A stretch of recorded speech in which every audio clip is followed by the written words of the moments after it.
Welcome back. It is Saturday, July 27th in the MLB. Our 5 best bets are on the way. It's Austin, joined by Logan. Let's recap yesterday.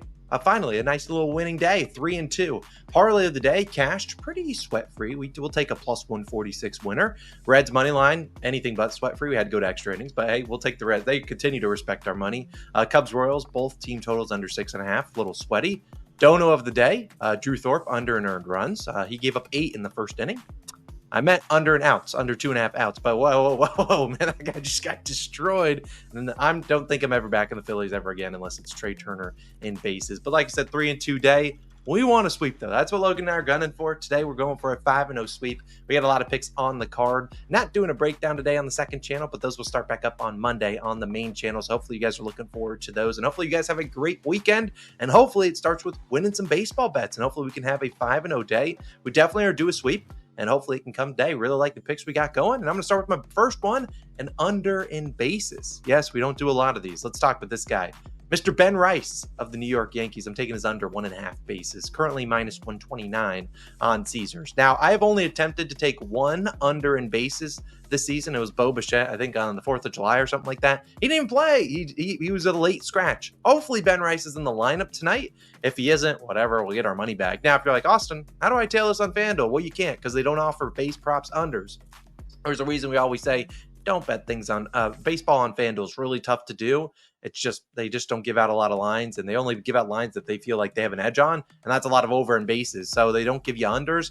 I mean, Ben Rice was minus 130, I think, on DraftKings. I'd probably play to about minus 140. Outside of that, I probably wouldn't do it. Now, Rice obviously had a great, start to his year. Obviously called up since his 3 home run game against the Red Sox back on July 6th. He's been pretty bad. Last 13 games he started. One of the games he was a pinch hitter. 4 for 50, batting .080. I mean, that's pretty bad. Of the 4 hits, 3 of them have gone for 2+ bases, which would be very annoying if he gets a hit today and it's for 2 bags. But I just am going to continue to fade this guy. I mean, if you give me a playable line for bases, I'll take it because this is just a guy that's not seen the ball too well. He's going to face Cutter Crawford today. Crawford is pretty decent, and I expect Ben Rice to be in the lineup because he's a lefty versus the righty, and obviously you typically want to stack lefties. Rice 0 for 3 lifetime versus Cutter, so we like that. Cutter's allowing just a 200 batting average to lefties, pretty solid. 44 hits allowed to lefties this season from Cutter Crawford. 18 have gone for extra bases, so not great, but Cutter's a guy that we know he just came off a terrible start. He went into Coors Field. We took us over an outs, I believe, there. Maybe that was Tanner Houck. Either way, the guy gave up 5 home runs. I think actually that might have been that Dodgers series where he was just tossing turkeys right down the middle of the plate. I anticipate he's a little bit better today, and maybe he's a little bit more careful around the zone. Maybe he walks some guys. I'll take a walk Ben Rice. I don't care. As long as it's not a hit, we're still in the green here today. Rice yesterday hit in the 6th spot, and he didn't do anything serviceable for the Yankees. Still think he's in the lineup today, but can't imagine he's any higher than the 6th spot because, like I said, he did absolutely nothing. You went 0 for 4 with a couple Ks. I will continue. I'll fade Ben Rice here. If he hits 2+ bases, it's more of a tip of the cap, but guys just not seeing the ball well. Taking Ben Rice of the New York Yankees under 1.5 bases. First play of the day, but throwing it to Logan. He's going out to an over in a game. Where are you going, Logan? Yeah, let's have some fun. Let's take an over on this card. I have one I really like. It's between 2 powerhouses. I'm taking the Dodgers and Astros over 8.5 total runs, minus 120 odds on BetMGM is your best value there. Now you could also play this one at 9 if your book only has 9. Again, you get the push potential at the 9. The 8.5 it would cash if it does land on 9. Sometimes they are sharp on these totals. So again, if the half a run makes sense to lay, I'll go ahead and do that for just a little bit more juice. After a snooze fest yesterday, a 5-0 game, not all that exciting. I say we get a lot more runs today, and I think we get over this total. And it starts with Ronel Blanco for the Astros, 2.75 ERA, 0.985 WHIP. Pretty solid numbers for Ronel Blanco. If you go through and you comb through all the stats, he looks good until he doesn't. And I mean, if he's coming off a 6-hit, 4-run game in Seattle, that to me, that's not a good outing. Like if you're Ronel Blanco, I mean, Seattle, pitcher-friendly ballpark, terrible offense. Despite what they did yesterday, I still will hang my hat on Seattle not being an elite offense. And that's just not a good start for Ronel Blanco. Also, what I do know about Blanco, he has a home run problem. He's allowing 4 home runs in his last 3 starts and 3 straight starts as well. It's there. I mean, when you make mistakes, it's up to these batters to make them pay. And the Dodgers are filled 1 through 9 of hitters that can actually make Ronel Blanco pitch. If he makes mistake pitches over the plate, they're gonna put him in the seats in the Crawford box. The Dodgers are also the type of team that likes to pile up hits on pitch to contact righties, which is what they've done against Logan Webb. Could do against Ronel Blanco too, because Ronel Blanco is like a ground ball dependent pitch to contact guy if he's not getting strikeouts. Also, he does walk a lot of people as well. If he's living dangerously against this Dodgers lineup, I see them putting up runs against him today. I wanted to just take the Dodgers team total, but it was 3.5 and it was too juiced on the over. I still think they're going to give us a bulk of these runs. The Dodgers yesterday were 1 for 9 with runners in scoring position, which is why they were obviously scoreless. I mean, you're not getting those timely hits. You're going to be scoreless, but that's against the trend, over what the Dodgers have done recently. They've been a lot better with runners in scoring position. But let's talk about on the other side. Over the last 2 weeks, Dodgers 5th best in batting average with runners in scoring position at 286. Houston 9th best in batting average with runners in scoring position at 257. That's my last point of note, saying that the Dodgers are good. Recently with those runners in scoring position, they just didn't play like it last night. But on the other side, it's up to the Astros to get their runs as well. And it's going to come against Justin Robleski. That name sound familiar? Austin backed him last week. 4.4 ERA and a 1.33 whip. Robleski, as we all know, is coming off a solid start. 4 1/3 innings pitched, no earned runs against Boston. But ask Austin, was that sweat free? Was it a great, easy, no sweat winner?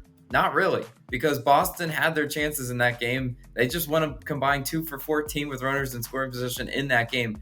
Really crazy. I mean, Robleski, he is what he is. I still think the Astros can certainly get to this guy. Over the last 2 weeks, the Astros are batting 305 against lefties. Robleski obviously is a lefty. I mean, he's not in a good spot in this one. I could see him getting absolutely lit up for 4 to 5 earned runs. Give us a really good start on this over. And the bullpen that follows Robleski won't be any better. They're going to give us a lot of run opportunities as well, because whether you realize it or not, the Dodgers bullpen has been terrible. In July, Dodgers 5th worst bullpen ERA at a 5.52. By comparison, Houston is 11th in bullpen ERA at a 3.23. So if you look at the Dodgers, I think their bullpen comes in. I think they're reliable for 3 to 4 runs themselves. And Houston, something worth noting, Presley and Hader were used yesterday. Sometimes they don't like to use those guys back to back. They could use some of their more lower leverage bullpen arms today following Blanco. And if Blanco doesn't give them 6 innings pitched, well, their whole game plan goes out the window. I really do like this over 8.5.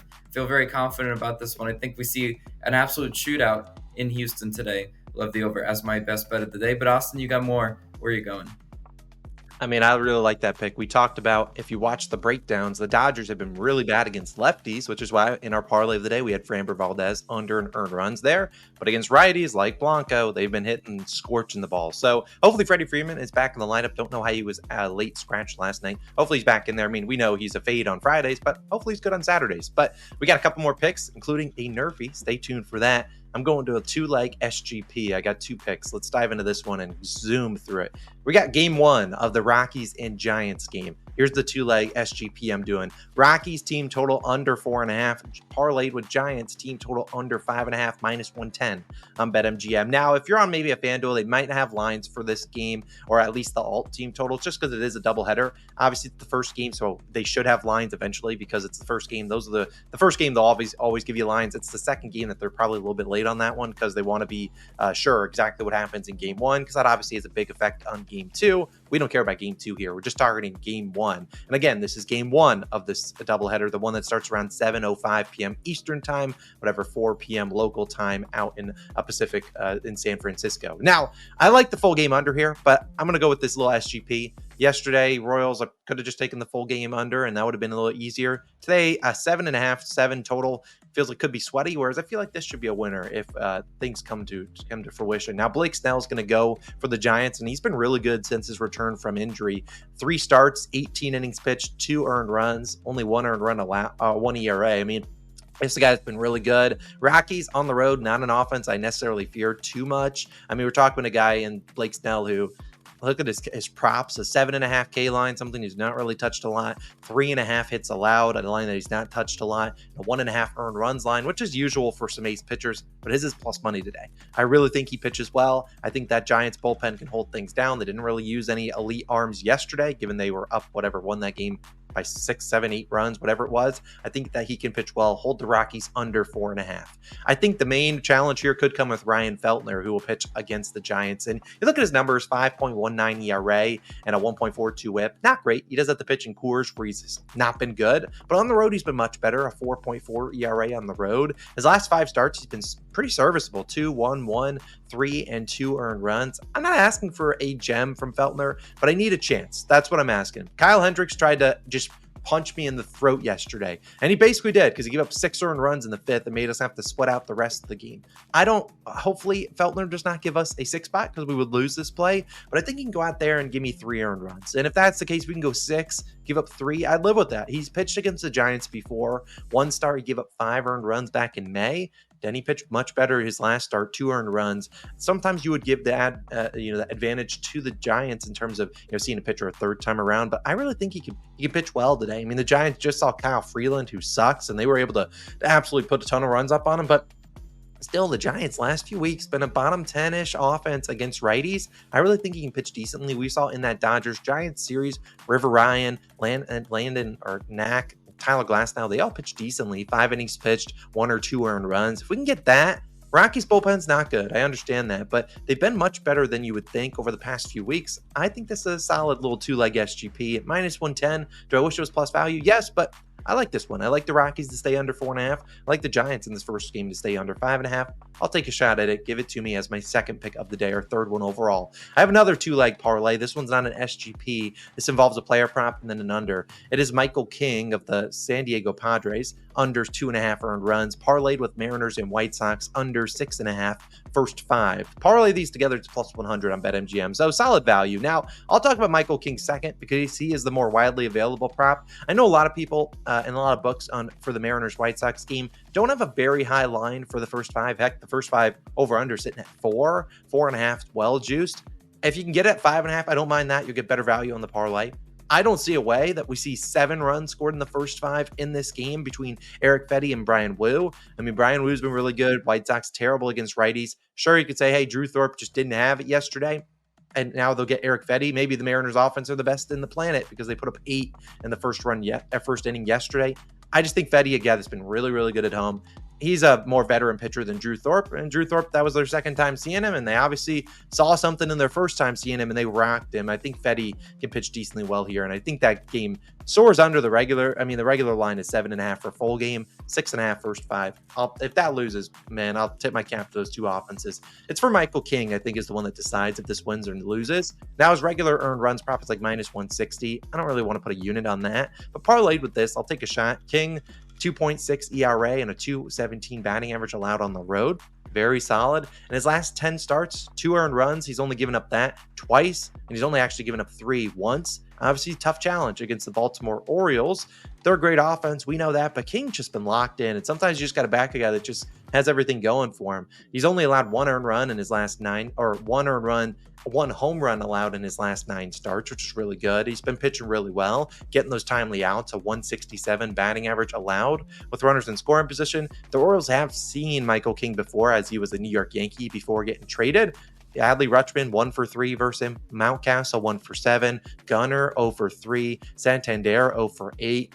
I think Michael King pitches decently well here. I like the first 5 under in this game, but I don't want to trust Dean Kramer as far as I can throw him. I don't mind a full game under here. You'll probably see Michael King go 6 innings. That's what I would anticipate out of him. And I think he can keep the Orioles bats at bay. So I really like that pick for him. I really like Michael King to pitch decently well here today. So give me his under and earned runs parlayed with Mariners and White Sox under 6.5 plus 100 on BetMGM is my second little parlay of the day. Third pick overall, but now it is time for the best time of the day. And Logan, man, we haven't had one of these in a couple days, and we've lost a couple in a row, but do you think we're scared? Get out the flag. Nerfy Nation is here. 6 quick outs on a Saturday. If you've been betting Nerfies the last 2 days, your bankroll's not looking hot.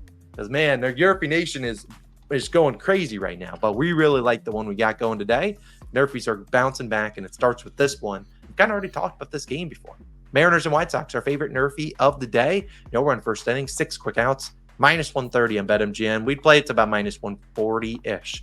Now, like I talked about in the first 5 under, Eric Fedde will start for the White Sox. 16-4 on nerfies, 7-1 at home. He's been really, really good at, he's been really good so far at home. We don't normally back Fedde on the road, but at home, very good pitcher. Mariners 10th in first inning runs. Tad inflated from 8 yesterday. Mariners are a team that typically when they score in the first inning, it's a lot of runs, which is why, their first inning runs, expected is 10th. In terms of how often they score in the first, it's not too high. I think Fedde gets us those first 3 outs. And who's going to take us home in the bottom half of the inning, Logan? It's up to Brian Wu. Brian Wu starts for the Mariners. Wu is 8-2 on nerfies. Pretty solid. If you're looking at Brian Wu, he's facing a good matchup. I mean, this is a good matchup on paper. It's about as good as they come. The White Sox 29th in first inning runs, and they've struggled versus righties. Over the last 2 weeks against right-handed pitchers, White Sox only batting 184, which is 29th in baseball, second to last. It's up to Brian Wu. Go out there, get us those 3 outs, make me say woo, and cash that nerfy. Fly the flags. Nerfy Nation. We gotta be so much better than that. Hey, I'm in. Fly the flags, baby. Let's fly the flags, get those 6 outs. We've lost 2 or 3 nerfies in a row, but still, I think we're 30-21 on the year. Up there. Let's have a great day. Those are 5 picks for Saturday. Got a full day of baseball to sweat out. Y'all have a wonderful Saturday, and Logan and I will hopefully see you guys back tomorrow on Sunday. Hopefully with the brooms out, we are certainly due one of those sweeps. So we'll see you guys then. Catch you then. Austin Logan signing it. Peace.